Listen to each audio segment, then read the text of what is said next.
Hello! Another day, another review. Share ko lang yung pinagsayan ko na malapit sa SMDC at Parkal. Ito nga pala yung Bay Prime Hotel. Check-in time is at 2 p.m. and check-out time is at 12 p.m.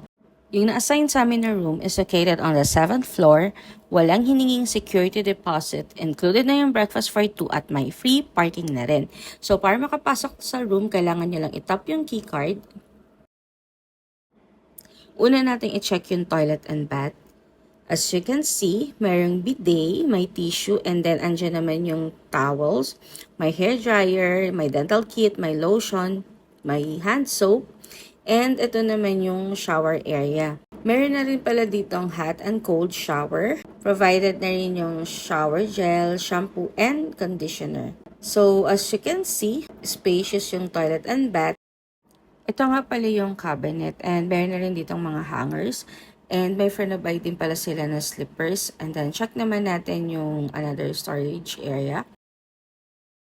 So as you can see, medyo maluwag siya. Marami pa kayong pwedeng ilagay. And then meron nga rin pala ditong electric kettle, coffee, tea. And ito naman yung mga amenities na pinaprovide ng hotel.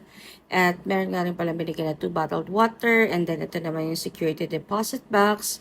And then katabi lang yan yung mini fridge. Meron din pala ditong floor-length mirror, and then on this side, andito yung smart TV, meron ding desk, chair, and ito naman yung view ng room. So yeah, if you like this room, you can book it via Klook or Agoda using my promo code for discount.